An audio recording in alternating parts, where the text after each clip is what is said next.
OH, désolé, j'ai accidentellement fait tomber ton ordinateur dans la piscine, a dit mon père, un rictus mauvais flottant sur ses lèvres. C'était quelques instants après que je lui avais refusé les 125 000 € qu'il me réclamait pour sa dernière idée de business grandiose. Ma mère, Monique, se tenait à ses côtés, et a ajouté d'un ton faussement compatissant, « Ce n'est qu'un accident, ma chérie. » Je suis restée là, silencieuse, mon cœur battant à tout rompre tandis que mon outil de travail, ma vie, coulait lentement dans l'eau chlorée. Cette nuit-là, j'ai annulé tous mes liens financiers avec eux et j'ai préparé un simple message pour le lendemain, juste une petite erreur. À 8h30, quand ils se sont réveillés, ils ont compris que ma vengeance, elle, serait bien intentionnelle. Avant de vous raconter en détail comment j'ai orchestré ma revanche, j'aimerais savoir d'où vous m'écoutez. Dites-moi dans les commentaires de quelle ville ou de quel pays vous regardez cette vidéo, et quelle heure il est chez vous en ce moment. C'est incroyable de penser que nous pouvons partager nos histoires à travers le monde. Maintenant, revenons à ce jour fatidique. Je m'appelle Adèle Laurent, j'ai 32 ans.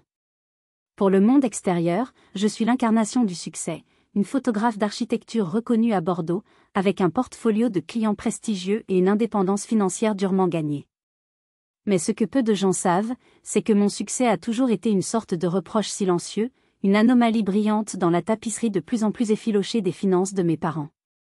Ce jour-là, pour les 60 ans de mon père, la façade était plus resplendissante que jamais.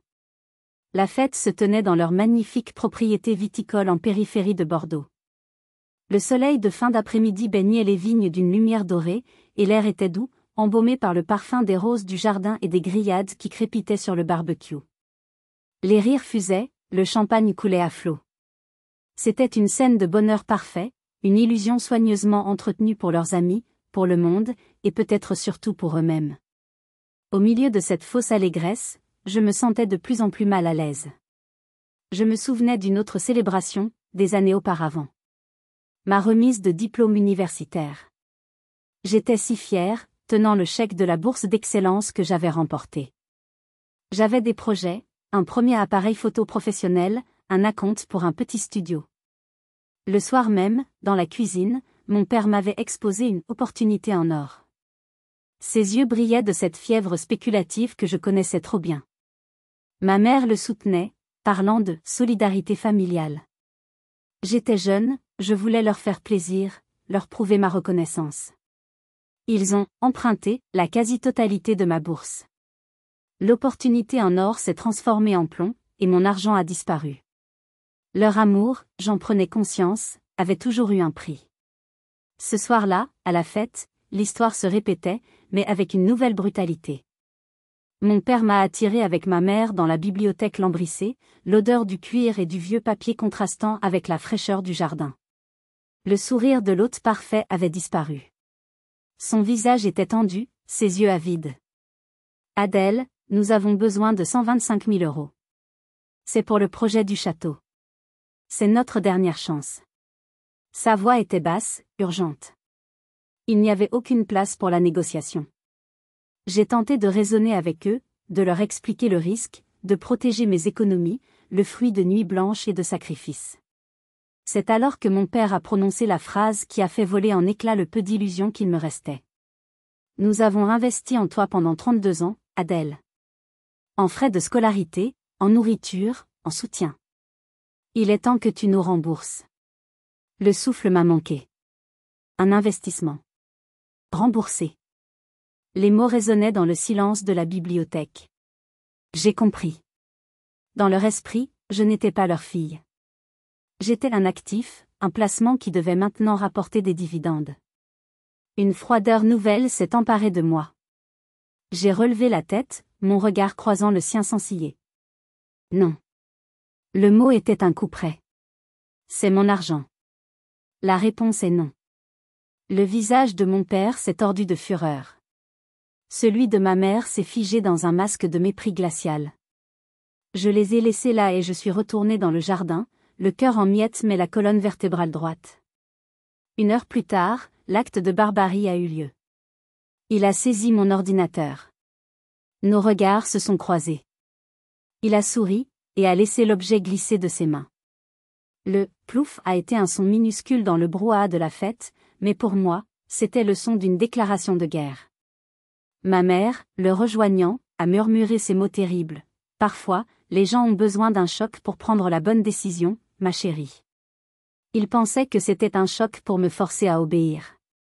Mais ils avaient tort. C'était le choc qui a libéré la personne à l'intérieur de moi qu'il n'aurait jamais dû réveiller. Le lendemain matin, le silence dans la grande maison était assourdissant. Les rires et la musique de la veille n'étaient plus qu'un écho lointain, remplacé par une tension palpable. Mes parents étaient à table pour le petit déjeuner, agissant comme si de rien n'était, parlant de la météo, des invités de la veille. Leur normalité était la chose la plus anormale, la plus terrifiante. C'était la preuve qu'à leurs yeux, leur acte n'était pas une transgression, mais un simple moyen pour arriver à leur fin. J'ai ignoré leur invitation à me joindre à eux. Mon chemin m'a mené directement au bord de la piscine. L'eau était calme, d'un bleu trompeusement serein. Mon ordinateur gisait au fond, comme une épave moderne. Je l'ai sorti de l'eau avec l'épuisette. Il était lourd, gorgé d'eau, une carcasse de métal et de plastique.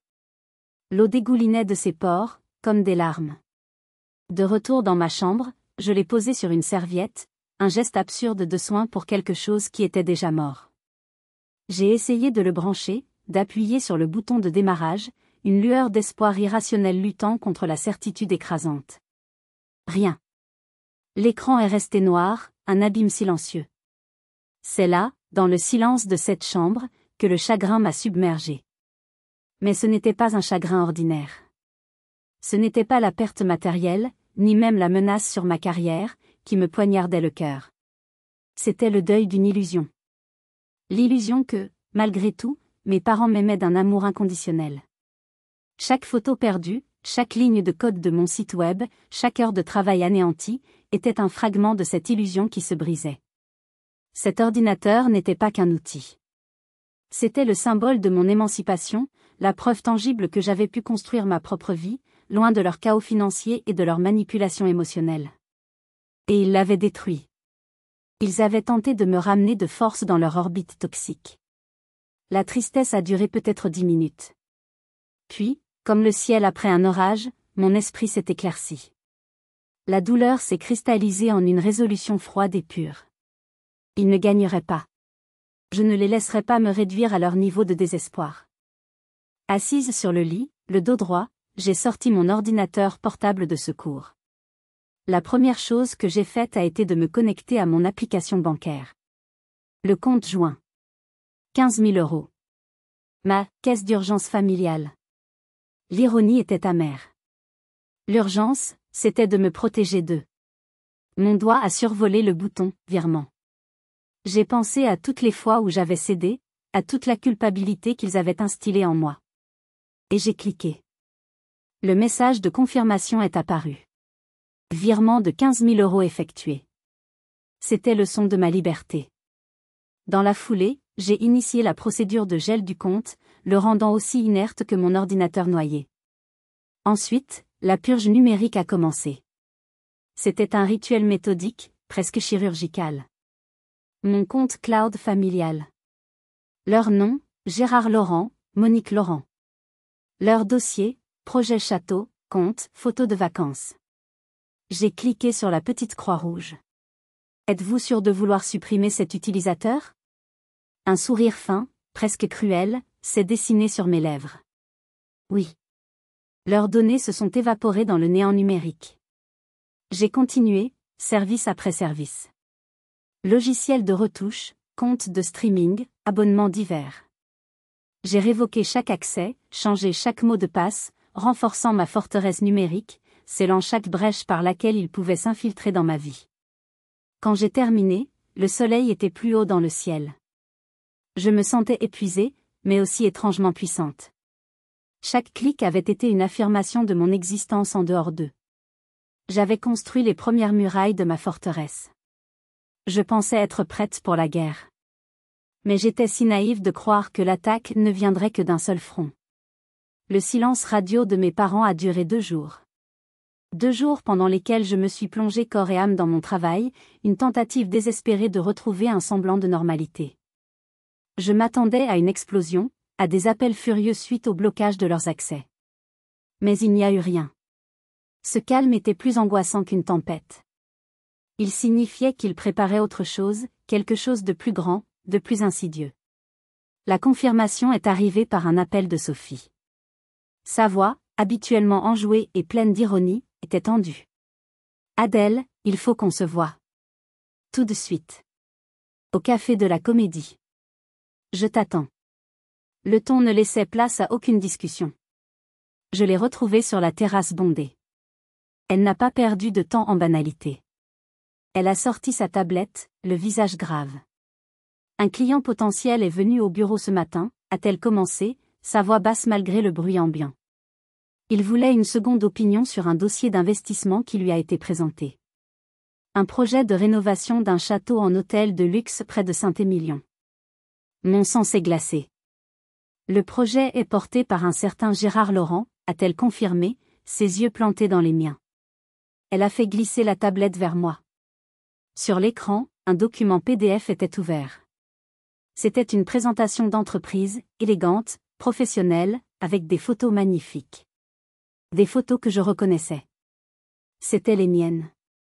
J'ai fait défiler les pages, le cœur battant à grands coups dans ma poitrine. Et puis, je l'ai vu. La page de « L'équipe dirigeante ». Il y avait une photo de mon père, l'air digne et compétent. Une photo de ma mère, souriante, dans le rôle de la « directrice des relations publiques ». Et à côté d'eux, ma photo. Un portrait professionnel que j'utilisais pour mon site web. Mon nom, Adèle Laurent. Mon titre, directrice de la création et partenaire associé.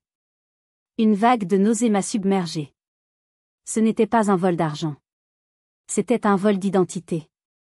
Ils avaient pris mon nom, ma réputation, la crédibilité que j'avais mis 10 ans à bâtir, et l'avaient plaqué sur leur montage frauduleux comme un sceau de qualité. Le document était truffé de références à mon travail, citant des articles de magazines à mon sujet pour prouver le « génie créatif » derrière le projet. C'était diabolique. C'était une trahison à un niveau que je n'aurais jamais pu imaginer. « Attends, ce n'est pas tout », a repris Sophie, sa voix dure. « Adèle, il faut que tu saches. Mon père a perdu toutes ses économies dans une arnaque de ce genre il y a des années. Un projet immobilier magnifique sur le papier, porté par des gens charmants et respectables. Il ne s'en est jamais vraiment remis. Je ne laisserai pas ça arriver à d'autres. Alors j'ai fait quelques recherches. » Elle a tapoté sur une autre section du document. « Les chiffres sont gonflés, les prévisions sont délirantes. Mais surtout, j'ai entendu dire par des contacts que tes parents sont endettés jusqu'au cou. Ils ont fait un mauvais placement dans les crypto-monnaies l'an dernier. Ce château n'est pas un rêve, c'est leur seule issue pour éviter la faillite et maintenir leur train de vie. Ils jouent leur va-tout. » Alors que cette révélation m'assommait, mon téléphone a vibré. Une rafale de notifications du groupe WhatsApp familial. C'était mon cousin, Clément. « Adèle, tu abuses. Tante Monique est en larmes. Tu ne peux pas leur faire ça pour un stupide ordinateur. » Puis un autre message d'une tante, « Ton père a tout sacrifié pour toi. Un peu de gratitude ne te ferait pas de mal. » Le contraste était saisissant, presque surréaliste. D'un côté, la preuve froide et clinique de l'escroquerie qu'il montait sur mon dos. De l'autre, le cœur familial me peignant comme une enfant monstrueuse et égoïste. Ils m'isolaient, me diabolisant pour que personne ne regarde dans leur direction. Ils créaient un écran de fumée de drame familial pour cacher leurs crimes. Je comprenais maintenant leur silence, leur désespoir. Une bête acculée est la plus dangereuse. Et l'acte suivant de ma mère allait me prouver qu'elle était prête à mordre jusqu'au sang. Je suis rentrée chez moi ce soir-là, l'esprit en pièces. La trahison n'était plus un simple acte de colère, c'était une conspiration. Ils ne m'avaient pas seulement attaqué, ils avaient méticuleusement planifié l'utilisation de mon nom comme bouclier et comme appât. La douleur était si intense qu'elle en devenait physique, une boule serrée dans ma poitrine qui m'empêchait de respirer. Le lendemain, je me suis forcée à travailler, trouvant un refuge précaire dans la concentration que mon art exigeait. C'est au milieu d'une retouche complexe qu'un email est arrivé, brisant ma bulle de travail. Il venait de l'assistante de Madame Dubois, ma cliente la plus importante.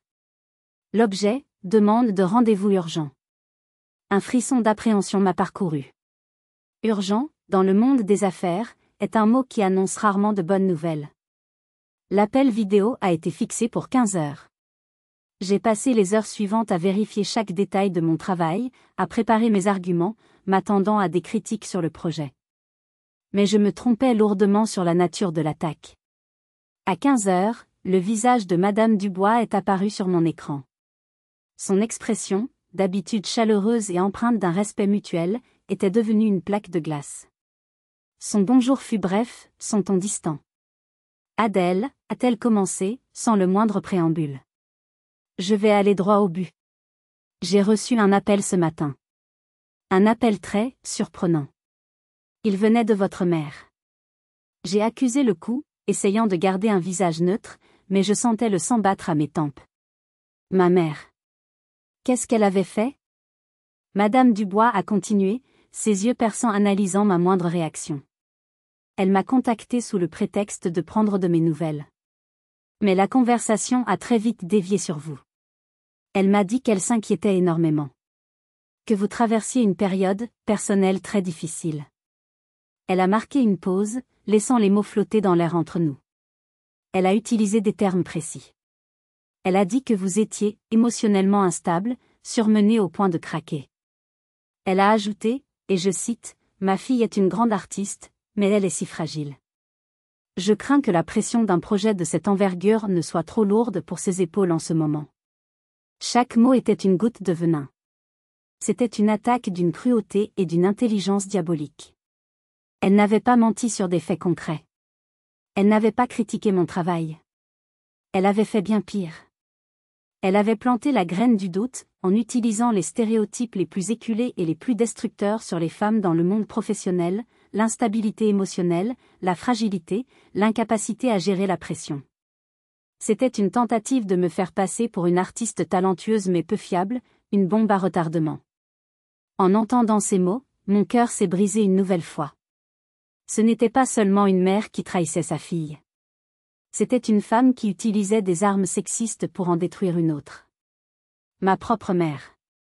J'ai pris une profonde inspiration, luttant pour que ma voix ne tremble pas. Madame Dubois, je suis absolument consternée et mortifiée que vous ayez été mêlée à cela.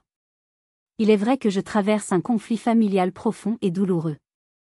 Mais que ma mère utilise ce conflit pour mettre en doute mon professionnalisme est inacceptable. Je peux vous assurer, droit dans les yeux, que ma capacité à mener à bien ce projet n'est en rien affectée. Mon travail est mon sanctuaire, et je ne laisserai rien ni personne le compromettre. Le silence qui a suivi était interminable. Madame Dubois me scrutait, son visage indéchiffrable. Je savais que ma carrière tenait à sa décision. Finalement, elle a hoché la tête, un mouvement presque imperceptible. Très bien, Adèle. Votre travail passé parle pour vous. Je vais donc considérer que cet appel n'a jamais eu lieu. Mais soyons clairs, je n'accepterai aucun retard, aucune baisse de qualité. Le premier rendu est dans 2 semaines. Ne me décevez pas. L'appel s'est terminé. Je suis resté là, le souffle court, les mains crispées sur mon bureau. J'avais gagné un sursis. Mais je venais de comprendre que ma mère n'hésiterait pas à brûler ma vie entière pour se réchauffer à ses flammes. Honnêtement, que feriez-vous à ma place? Quand ce n'est pas seulement votre travail, mais votre réputation qui est attaquée par votre propre mère? Dites-le-moi dans les commentaires, j'ai vraiment besoin de savoir ce que vous en pensez.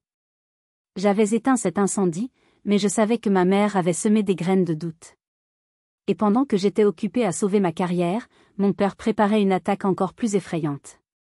La tentative de sabotage de ma mère m'a laissé ébranlée, mais aussi étrangement lucide. Le champ de bataille était clair.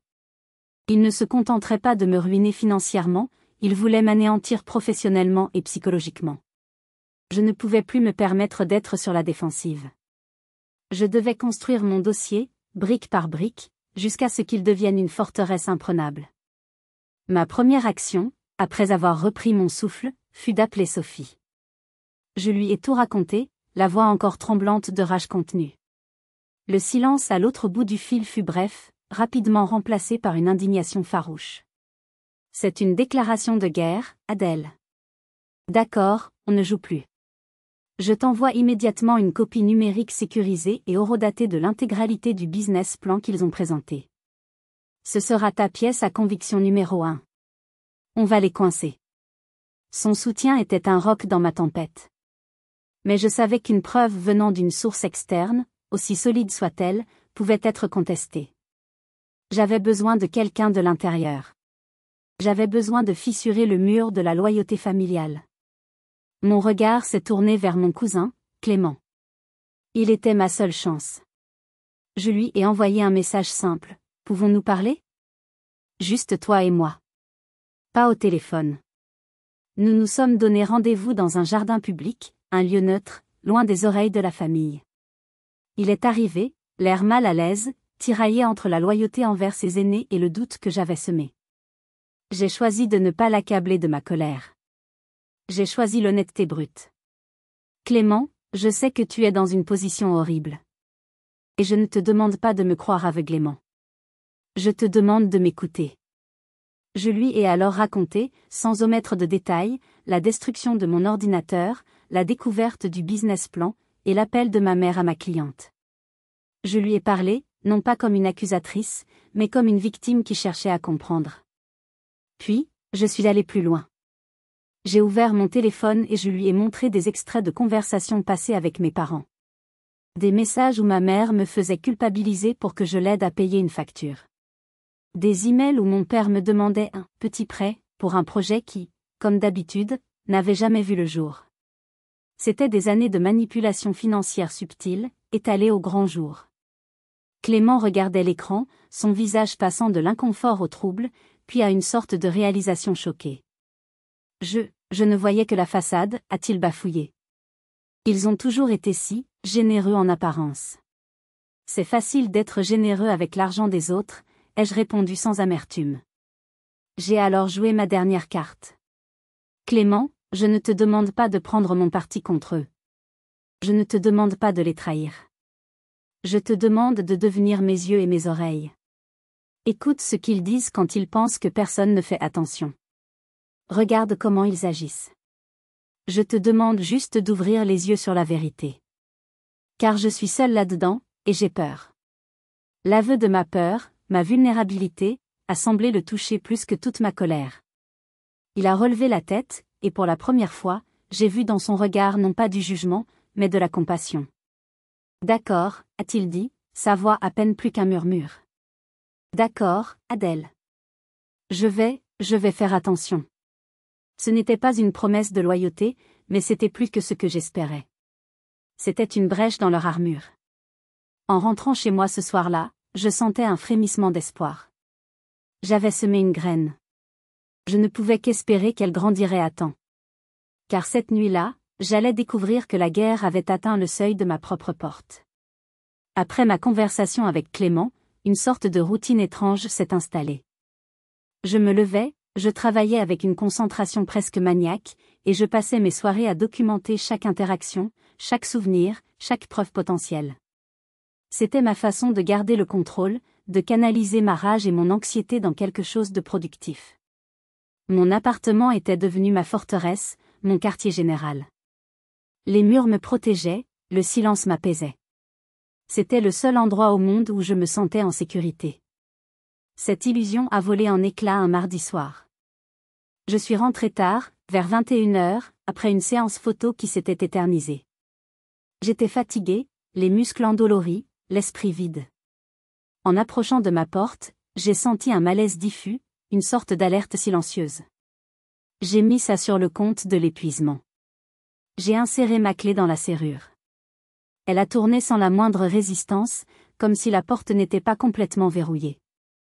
Mon cœur a raté un battement. J'ai poussé la porte doucement. L'appartement était plongé dans l'obscurité. J'ai appelé mon chat, Nico. Pas de réponse. D'habitude, il accourait dès qu'il entendait mes clés. La main tremblante, j'ai allumé la lumière. Au premier abord, rien ne semblait anormal. Pas de désordre, pas de signes évidents d'effraction. J'ai trouvé Miko caché sous le canapé, ce qui n'était pas dans ses habitudes. Je l'ai rassuré, tout en balayant la pièce du regard, mes sens en hyper-alerte.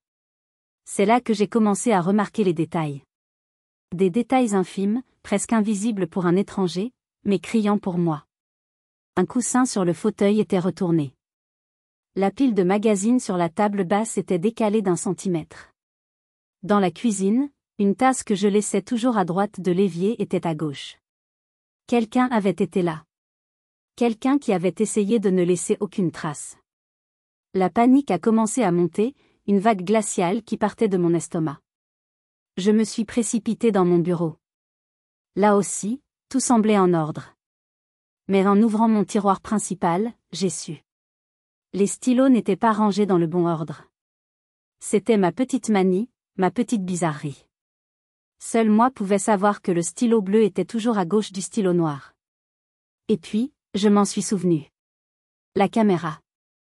Une minuscule caméra de sécurité, pas plus grosse qu'un dé, que j'avais achetée sur un coup de tête des mois auparavant et que j'avais dissimulée dans le feuillage d'une plante d'intérieur. Un gadget que je n'avais jamais vraiment pris au sérieux. J'ai attrapé mon téléphone, mes doigts glissant sur l'écran à cause de la sueur. J'ai ouvert l'application. Mon cœur cognait si fort que je l'entendais dans mes oreilles. J'ai accédé à l'historique des enregistrements. Il y avait une alerte de mouvement, horodatée à 14h32. J'ai appuyé sur « Lecture ». L'image est apparue. La porte de mon appartement s'est ouverte. Et mon père est entré. Il a refermé la porte derrière lui, sans un bruit. Il n'était pas pressé, pas nerveux. Il était d'un calme terrifiant. Il a traversé mon salon, ses yeux balayant l'espace.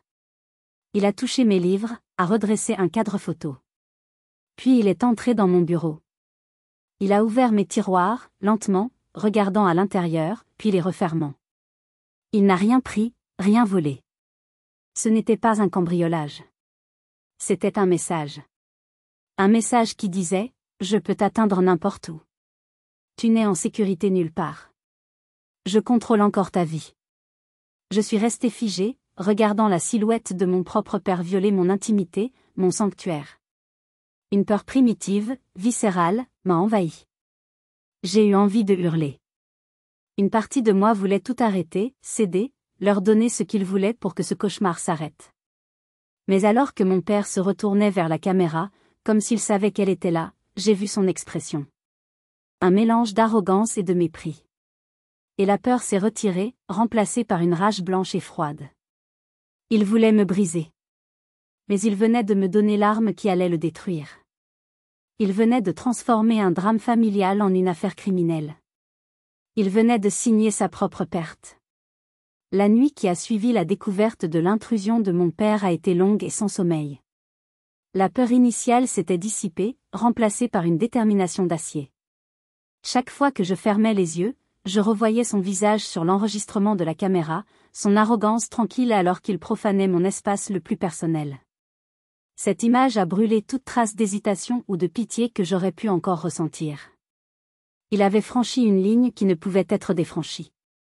Dès la première heure le lendemain matin, j'étais au téléphone avec Sophie. Je lui ai raconté, ma voix plate et dénuée d'émotion. Le choc dans sa voix a rapidement laissé place à une indignation glaciale. C'est fini, Adèle. On ne joue plus. Maître Dubois. Maintenant. Le rendez-vous a été pris dans l'heure. J'ai rassemblé mon dossier, désormais plus épais. Le business plan, les captures d'écran des messages, mon propre témoignage écrit sur l'appel de ma mère. Et la nouvelle pièce maîtresse, la clé USB contenant la vidéo de l'effraction, que je tenais dans ma main comme un talisman. Le cabinet de Maître Dubois était un havre de paix et de sérieux, tout en boiserie sombre et en livres reliés de cuir. Il m'a reçu immédiatement. Je lui ai exposé les derniers développements, y compris la campagne de diffamation publique de mon père. Puis, je lui ai tendu la clé USB. Et voici ce qui s'est passé hier. Nous avons regardé la vidéo en silence sur le grand écran de son ordinateur. Le silence dans la pièce était total, rompu seulement par les bruits étouffés de la rue. Quand la vidéo s'est terminée, Maître Dubois a enlevé ses lunettes, s'est pincé l'arête du nez et a poussé un long soupir. Mademoiselle Laurent, a-t-il dit, son ton plus grave que jamais. Nous avons dépassé le stade du conflit familial. Ce que nous avons ici, C'est une série d'actes délictueux. Escroquerie, usurpation d'identité, diffamation, et maintenant, violation de domicile. C'est un dossier pénal potentiel. Le mot « pénal » a résonné dans mon esprit. La gravité de la situation venait de monter d'un cran. Nous allons frapper, et nous allons frapper fort, a-t-il poursuivi. La mise en demeure que nous allons envoyer ne sera pas une simple demande. Ce sera un ultimatum. Nous avons passé les 2 heures suivantes à rédiger la lettre la plus agressive et la plus précise possible. Chaque fait était listé, chaque délit était nommé, avec une référence à l'article de loi correspondant. La lettre exigeait la cessation immédiate de toute utilisation de mon nom, le retrait de toutes les publications diffamatoires, et se terminait par une phrase sans équivoque, sans une confirmation écrite de votre part de vous conformer à toutes ces exigences sous 48 heures, nous nous verrons dans l'obligation de transmettre l'intégralité de ce dossier, y compris les preuves vidéo, au procureur de la République. C'était une déclaration de guerre nucléaire. Une copie a été envoyée par coursier à mes parents, pour un impact maximal. Une autre, par email recommandé. Et puis, la touche finale. Sur les conseils de Maître Dubois, une 3e copie a été envoyée à Monsieur Chevalier, l'investisseur principal, accompagné d'un mot de l'avocat, pour votre information complète. Quand j'ai quitté le cabinet, je ne me sentais pas soulagée. Je me sentais comme une soldate avant la bataille, tendue et concentrée. J'avais activé une machine judiciaire qui allait probablement broyer ce qui restait de ma famille. Mais je savais que je n'avais pas le choix. C'était eux ou moi. La réaction n'a pas tardé. Ce fut une avalanche. Des appels manqués de mon père, de plus en plus nombreux. Des messages vocaux de ma mère, passant des pleurs hystériques, « Comment peux-tu nous faire ça ?» À tes propres parents, à des supplications manipulatrices, « Pense à tout ce que nous avons fait pour toi. » Et des SMS de mon père, suintant la rage et la panique. Tu as commis une grave erreur. Tu vas détruire cette famille et tu seras seul. Je n'ai répondu à rien. J'ai regardé mon téléphone vibrer, sonner, s'illuminer, et je n'ai rien ressenti d'autre qu'une distance froide. Ils n'étaient plus mes parents. Ils étaient l'adversaire. J'avais lancé la première pierre. Maintenant, j'attendais les ondes de choc.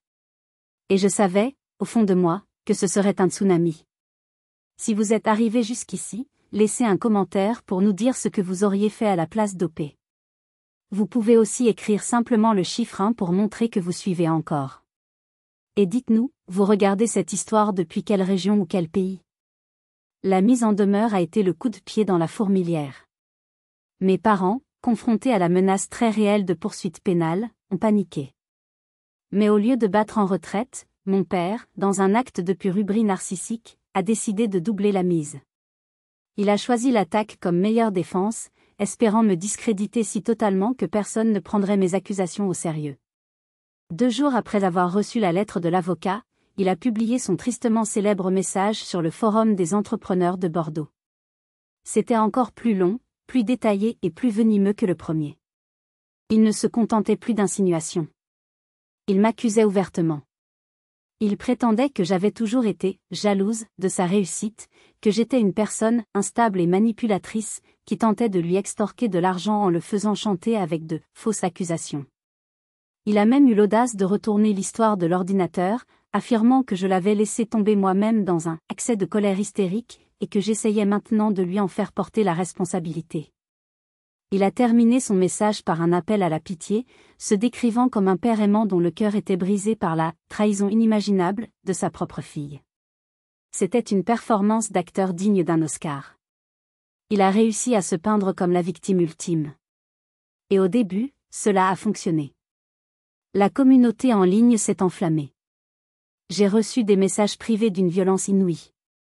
Des contacts professionnels ont commencé à prendre leur distance. J'ai senti le sol se dérober sous mes pieds. Il était en train de gagner la guerre de l'opinion publique. Sa réputation d'homme d'affaires établi pesait plus lourd que ma parole de jeune artiste.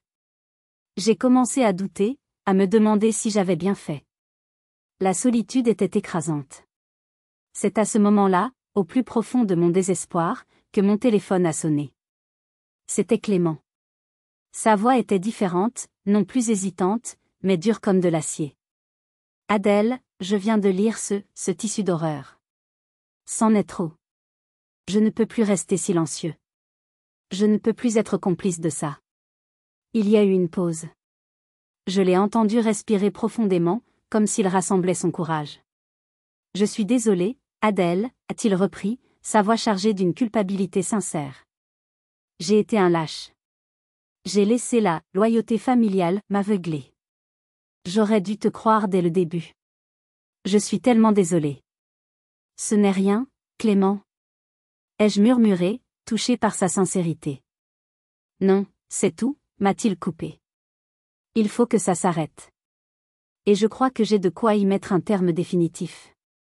Il a hésité un instant. Tu te souviens, je t'ai dit que j'avais envoyé un message à ton père le soir de la fête? Pour lui demander ce qui lui était passé par la tête? Oui, je me souviens. Eh bien, il m'a répondu. Je crois qu'il avait bu, ou qu'il était juste tellement sûr de lui qu'il ne s'est pas méfié. Sa réponse, elle est sans équivoque. J'aurais dû te la montrer plus tôt, j'ai eu peur. Mais là, c'est fini. Je te l'envoie tout de suite. Mon téléphone a vibré. Une notification de message. Je l'ai ouverte, le cœur battant à tout rompre. C'était la capture d'écran. Le message de Clément était visible. Tonton, mais qu'est-ce que tu as fait? C'est son gagne-pain. Et en dessous, la réponse de mon père. La phrase qui allait faire basculer la guerre. La preuve irréfutable de sa préméditation, de sa malveillance. Les mots qui allaient anéantir tous ses mensonges. Il avait écrit, sa petite machine ne sera plus un problème. Maintenant, elle va devoir écouter. J'ai fixé l'écran, les larmes brouillant ma vue. Ce n'étaient pas des larmes de tristesse, mais des larmes de soulagement. La vérité. Elle était là, écrite, incontestable. J'ai appelé Clément pour le remercier, ma voix brisée par l'émotion. Tu ne sais pas ce que tu viens de faire, lui ai-je dit. Si, a-t-il répondu, sa voix ferme. Je viens de choisir mon camp. Et je suis du tien. Si tu as besoin d'un témoin, si tu dois aller au tribunal, je serai là. En raccrochant, j'ai regardé à nouveau la capture d'écran. C'était le dernier clou. Mon père, en essayant de me crucifier publiquement, venait de donner à mon cousin le courage de lui tendre le marteau. Le jeu était terminé. La capture d'écran de Clément était plus qu'une preuve, c'était une arme de destruction massive. Le récit soigneusement construit par mon père, celui du père éploré et de la fille hystérique, allait voler en éclats contre la réalité brutale de ses propres mots. Ma première action fut de la transférer immédiatement à Maître Dubois. Moins de 5 minutes plus tard, il m'a appelé. Son ton, d'habitude si mesuré, était chargé d'une sorte d'enthousiasme féroce. C'est magnifique, a-t-il dit. C'est la balle en argent. Il ne pourra jamais s'en relever. Notre stratégie a été simple, rapide et impitoyable. Maître Dubois a lui-même rédigé un email destiné à Monsieur Chevalier et aux autres investisseurs identifiés. L'objet, mise à jour finale et conclusion du dossier Laurent. Le contenu était laconique. Il les informait de la campagne de diffamation publique menée par mon père, puis ajoutait, pour contrebalancer ces allégations, et pour clore définitivement ce chapitre, je vous prie de trouver en pièce jointe un échange de messages qui parle de lui-même. En pièce jointe, la capture d'écran. Simultanément, j'ai pris une décision difficile mais nécessaire. J'ai répondu publiquement sur le forum des entrepreneurs. Je n'ai pas utilisé la colère ou l'émotion. J'ai été factuel. J'ai écrit, en réponse aux graves accusations portées contre moi, je ne dirai qu'une chose. Je crois que les actions, et les mots, parlent plus que les longs discours. Je laisse donc chacun se faire sa propre opinion avec cet élément. Et j'ai posté la capture d'écran. L'effet a été cataclysmique. Sur le front des investisseurs, ce fut un massacre. Monsieur Chevalier, qui était déjà sur le point de se retirer, a vu ses doutes confirmés de la manière la plus spectaculaire qui soit. Il a non seulement retiré son intérêt, mais a activement contacté ses pairs pour les avertir du comportement erratique et malhonnête de Gérard Laurent. En moins de 48 heures, tous les financements potentiels se sont évaporés. Le projet du château était mort et enterré. Sur le front public, l'humiliation a été totale. Le forum, qui avait été le théâtre de mon lynchage, est devenu celui de mon père. Les commentaires se sont inversés. Manipulateur. Menteur. Comment peut-on faire ça à sa propre fille? Son message diffamatoire, toujours en ligne, est devenu un monument à sa propre stupidité. Les modérateurs du site, alertés, ont fini par le supprimer et par bannir mon père du forum. Sa réputation, le pilier de son existence, a été pulvérisée en direct. Et enfin, sur le front familial, ce fut le coup de grâce. La capture d'écran, partagée par Clément dans le groupe, a fait taire les dernières voix qui défendaient encore mes parents. C'était la preuve irréfutable que tout le monde attendait pour enfin ouvrir les yeux. Mes tantes, mes oncles, tous ceux qui m'avaient sermonné, se sont tus, honteux. Du jour au lendemain, mes parents sont devenus des parias au sein de leur propre famille. Je suivais cette débâcle de loin, comme si je regardais un film. Je ne ressentais pas la joie pure et simple de la victoire. C'était plus complexe. C'était le soulagement austère de la justice. La certitude froide que les conséquences étaient enfin arrivées. J'avais gagné, mais la victoire avait le goût amer des cendres. C'était la fin d'une guerre, mais aussi la fin d'une famille. Ils avaient eux-mêmes incendié le pont qui nous reliait. Et depuis les cendres de cette relation détruite, je savais que je devais maintenant construire une nouvelle route, la mienne. Une fois la poussière retombée, un calme étrange s'est installé. Le silence au bout du fil, l'absence de drame constant, était au début déstabilisant, puis profondément apaisant. C'était comme vivre des années à côté d'une autoroute et soudain, n'entendre que le chant des oiseaux. Toute l'énergie mentale que je consacrais à anticiper leur crise, à déjouer leur manipulation, à gérer ma propre colère, était soudainement libre. Et je l'ai investie, avec une ferveur renouvelée, dans la seule chose qui m'avait toujours sauvée, mon travail. Le projet pour Madame Dubois est devenu mon obsession. J'y ai mis toute ma rage, toute ma peine, toute ma soif de renaissance. Je ne voulais pas seulement livrer un bon travail, je voulais créer quelque chose de si parfait, de si puissant, que cela effacerait les insultes et les doutes que ma mère avait tenté de semer. J'ai passé des semaines sur la route, à l'aube pour capturer la lumière parfaite sur une façade, à la nuit tombée pour jouer avec les ombres d'un escalier monumental. Le jour de la présentation finale, j'étais nerveuse. Ma carrière, mon avenir, reposaient sur sa réaction. Elle a visionné le portfolio sur un grand écran, en silence. Les photos défilaient, chacune étant le fruit d'heures de travail acharné. Le silence s'étirait, lourd de suspense. Quand la dernière image a disparu, elle est restée pensive un long moment. Puis, elle s'est tournée vers moi, et un sourire lent, sincère, a illuminé son visage. Adèle, a-t-elle dit, sa voix pleine d'une chaleur retrouvée. C'est au-delà de mes espérances. Il y a une force, une profondeur dans ces images que je n'avais jamais vues auparavant. Vous avez transformé une épreuve en chef-d'œuvre. Votre résilience est aussi impressionnante que votre talent. Ces mots ont été ma véritable victoire. Plus que l'argent, plus que la défaite de mes parents. C'était la reconnaissance de ma valeur, par moi-même et par une personne que je respectais profondément. Ce projet a été un tremplin. Madame Dubois, fidèle à sa parole, est devenue ma plus grande ambassadrice. Elle m'a recommandé à son cercle d'amis fortunés, des collectionneurs d'art, des architectes de renom, des promoteurs de projets de luxe. Les contrats ont commencé à affluer, plus grands, plus excitants les uns que les autres. En moins d'un an, ma petite entreprise a décollé de manière spectaculaire. J'ai signé un contrat d'exclusivité de 60 000 € avec une chaîne d'hôtels-boutiques de prestige. Mon travail a été publié dans des magazines d'architecture internationaux. J'ai finalement pu quitter mon petit appartement et investir dans un magnifique studio d'artiste dans le quartier des Chartrons, un grand loft avec des murs de briques et des baies vitrées qui inondaient l'espace de lumière. C'était mon havre de paix, un lieu que j'avais gagné à la sueur de mon front, un espace où personne ne pouvait entrer sans y être invité. Les nouvelles de mes parents me parvenaient de loin, comme des échos d'une autre vie. Clément m'a raconté qu'ils avaient dû vendre la propriété viticole pour une fraction de sa valeur afin de rembourser leurs dettes. Ils vivaient maintenant dans un petit appartement de location anonyme. Ils étaient seuls. La famille les évitait. Leurs amis du « grand monde » les avaient abandonnés.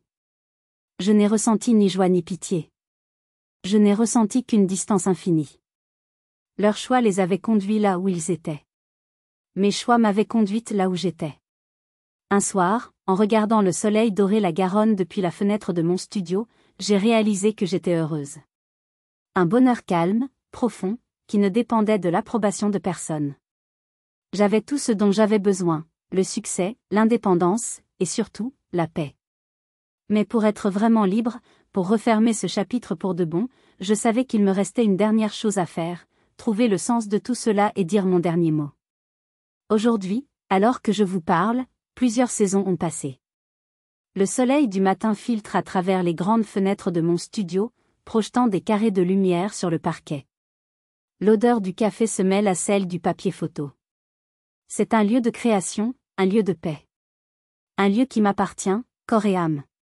Le silence n'est plus menaçant, il est fertile. Le chemin pour arriver jusqu'ici a été long et douloureux. Il m'a forcé à regarder en face une vérité que j'avais passé ma vie à éviter, l'amour de mes parents était conditionnel, transactionnel. J'ai dû faire le deuil, non pas des personnes qu'ils étaient, mais de l'idée que je me faisais d'eux. J'ai dû pleurer les parents que je n'ai jamais eus, ceux qui auraient dû me protéger, me célébrer, m'aimer sans rien attendre en retour. J'ai beaucoup réfléchi à la notion de pardon. Notre société nous dit qu'il faut pardonner pour avancer. Mais j'ai appris que le pardon, parfois, est une porte que l'on laisse ouverte pour que la toxicité puisse revenir. Dans mon cas, la guérison n'est pas venue du pardon, mais de l'acceptation. Accepter que je ne pouvais pas les changer. Accepter que leur vide intérieur n'était pas de ma responsabilité. Accepter que je méritais un amour qui ne me demande pas de me sacrifier. Cette épreuve m'a enseigné la leçon la plus importante de ma vie, la famille n'est pas toujours une question de sang. C'est une question de sécurité, de respect, de soutien. La véritable famille, ce sont les gens qui vous aident à grandir, pas ceux qui vous coupent les ailes pour vous garder dans leur cage. J'ai compris que l'acte d'amour propre le plus courageux et le plus nécessaire est parfois de tracer une ligne infranchissable. Dire « non, ça suffit » n'est pas un acte de haine. C'est un acte de préservation de soi. C'est affirmer sa propre valeur. Vous ne devez votre bonheur et votre paix à personne d'autre qu'à vous-même. J'ai reconstruit une nouvelle famille autour de moi. Une famille de cœur.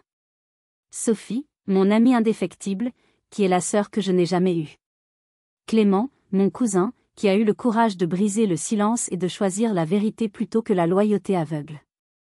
Madame Dubois, devenue une mentor inattendue. Ce sont eux, ma véritable famille. Ceux qui applaudissent mes succès et qui me tendent la main quand je trébuche. Je voulais partager mon histoire avec vous aujourd'hui, non pas pour chercher la pitié, mais pour tendre la main à travers l'écran.